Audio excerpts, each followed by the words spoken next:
quite simply, the gloves are on, or should I say that one half glove is firmly on as we come into the quarterfinals here. Thanks for joining us. This is ESPN's live coverage coming to you from Surabaya. This is a speed pool tournament, the first of its kind ever to be held in Asia. And what a day we are having. The adrenaline is non-stop. The excitement is relentless.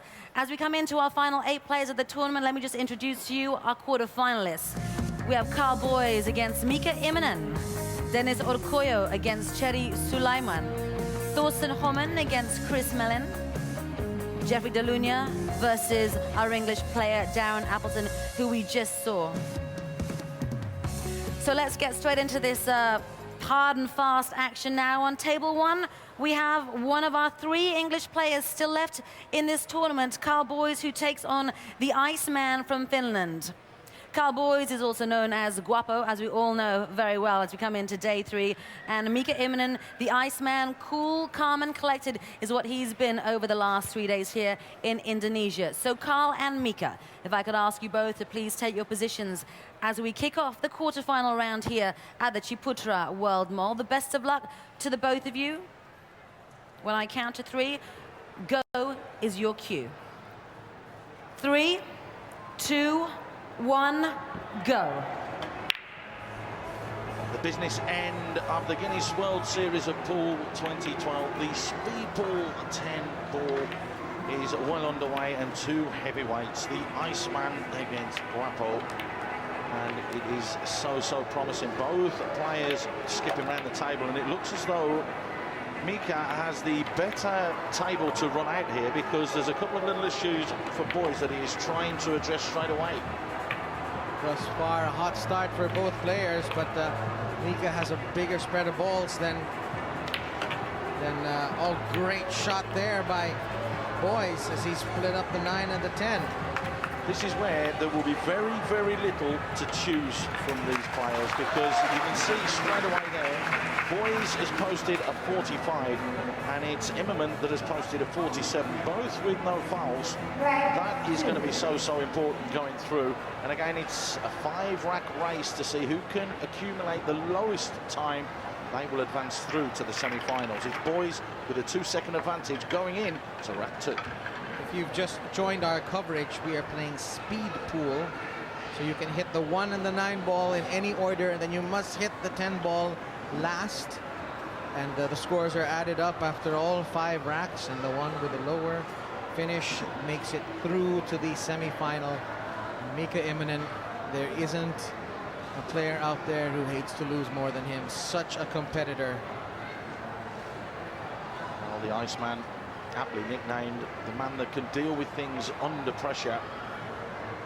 Just adjusts himself and gets ready as we see the young upstart Karl Boys, who is looking to really impose himself on the game throughout the world. Yeah, you call him an upstart, but he's been a former World 8-ball champion. And you look at this field, you see players who have excelled in 8-ball and the straight pool, also known as 14.1 continuous, where you have to decide which ball to hit, as opposed to 9-ball and 10-ball, where of course it's decided for you. Oh, that's a poor shot from Mika Immonen, but he's just got enough for the 4. And he's missed it, or the 7, sorry, and he's missed. That's a big mistake from the Finnish player. As it is, Boys is scooting around the table, and he's made an error as well. He's missed the ball, and he's missed another one. So a big blow for him. He now needs to compose himself, Boys. Mika Immonen takes the 9 on into the middle bag, and he's missed. So the pressure really starting to tell for these experienced players as well. They seem to be dragging each other down, aren't they? But you like to have the balls all in the same area. That was a lovely shot there from Boys, just to stun across for the 2. Every now and then you're going to have to take a shot like that, and 10 ball for Boys is going to sneak in. Advantage Karl Boys right now. 126 with 2 fouls, and Mika Immonen clocks a 129 with 2 fouls. So again, pretty even. Very little to choose between these 2 players. Just 5 seconds separate the 2, and that's what happens when we get down to the business end of this tournament.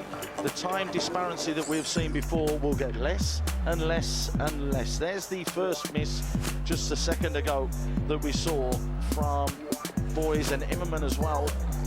There you go, he had his little moments on that 7 ball, the long 7, and that 4 into the middle pocket just didn't happen for him. As much as possible in speed pool, you want to avoid those long shots because they take time for the cue ball to settle, and they're so missable.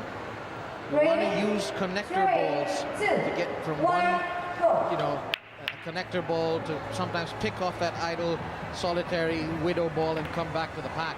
Well, there's a mistake from Immonen straight off the bat. The 5 into the bottom bag, he's missed it, and that has added 10 seconds as a miss, and that is a big miss as well. Oh, and a real big miss as well from Boys. So both players getting caught up here at the moment, mentally more than anything, because they weren't doing this earlier on. They were potting balls like the pockets were buckets, and all of a sudden the pressure is now mounting on everybody as Boyce looks to clear this rack, and that's a solid rack from him, even with a foul and the 10-second penalty. That's going to be a sub-minute for him. Immonen's going to be just behind, but we're going to, with everything very tight. 56 posted from Boys, and another mistake from the Iceman, as he's going to take the 10 back into the middle. Time is ticking on. You know, he was always going to be behind because he had a big cut on the 7. That was going to take time, and then he missed it. So now he's really in a hole. 25 seconds between the two players with 2 racks to go. That's going to keep it incredibly. With 18 seconds, sorry, my maths again, not coming to the fore. 18 seconds difference between the two players. There's the miss on that 5, and that could prove to be the difference between these two players when it comes to who's going to win. 7 was always going to take time, but then he missed it to make it even worse. There are some of the players, Bobby Lee, Jeanette Lee, Torsten Holman, Chris Melling, all watching on eagerly, and Jeff DeLuna's there as well.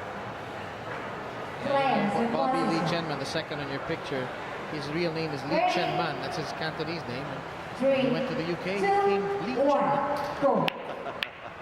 So he is a nice lad as well, and he actually is the first, and he was the first to give us an in-game analysis of what was happening yesterday. During a rack, he just finished, he came over and spoke to Paula and told us the pressure that he was feeling. Mika Immonen here under immense pressure and took too much time there and has had to take a push.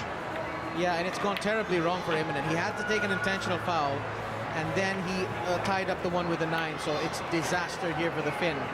Not so for Karl Boyce, who is rattling the balls in here, and he's got great position to be able to finish this off. The 9 will be a stop ball for the 4. There you go, there's that stop ball on the left-hand side. That is table 1, and he'll just move the cue ball back into position to stop ball on the 10. Immonen is playing catch-up with 2 misses already. Boyce posts a 51, which is going to give him a healthier lead going into rack, and the final rack, number 5. Immonen still has 2 balls, and that is horrible, the 1-9 there. Oh, and he's tried to play another intentional foul, and it hasn't turned out for him. So he's going to have to play a 3rd one. Well, that is now Boys is through. 4 mistakes, which is 40 seconds added on, and it's and he's missed the 1 as well now, and a little wily smile. He knows that that's going to be it for the tournament for him, because Boys will not lose from here, so he tries the bank. Ball going into some sort of position.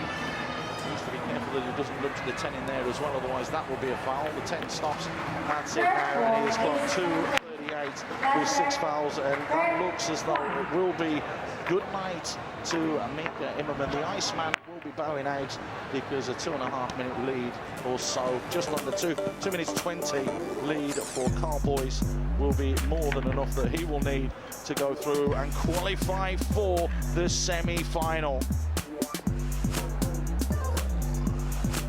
It was a good rack from Boyce. He got very lucky with the spread. The spread was good for him. Now, Boyce was telling me he might try a hard break in one of these matches. I wonder if he's going to do it here with such a huge lead. Well, take nothing for granted when you play the Iceman. Mika Immonen Mika pulling something out of nothing. 2-minute rack be good for confidence for Karl Boyce, and the spread that he's got though is absolutely fantastic, and the balls have been spreading better on table one, it does have to be said. Boyce trying to put himself into good position here. He's nudged the 5 towards the pocket, the 6 down the line for Boyce as he slowly walks round and will take the 2.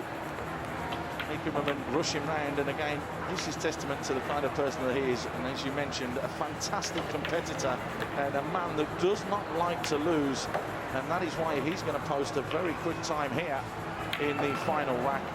But Boyce has time in the bank, which is why he's taken his time. He's looked across and seen that Immonen has posted a 43, but that is not going to be good enough for him. Boyce has more than enough time to be able to compose himself, pick off his shots, and a sub-minute round will see him go through to the semi-finals. It's our first semi-finalist. Karl Boyce goes through with an accumulated time of 4 minutes and 57 seconds, and deserved. Well done from Karl Boyce. Just one hiccup there in rack 2 when he went to 126. Mika Immonen, a really nightmarish rack number 4. Paula is with Karl. Well, Karl, coming into that 5th rack, you had a healthy lead of 2 minutes and 20 seconds. How much at this point is it about managing the pressure on yourself? Yeah, obviously early on in the match, after the first 2 racks, there was only about 20 seconds in it, but the 3rd rack, obviously, he has obviously made some penalties, so it relaxes you, and obviously in the 5th rack, it's like a victory lap. You were kind of cruising your way through there. Congratulations, our first semi-finalists from this tournament. Quick break here on ESPN. Stay tuned as we continue with our quarterfinals live from the Guinness World Series of Pool 2012.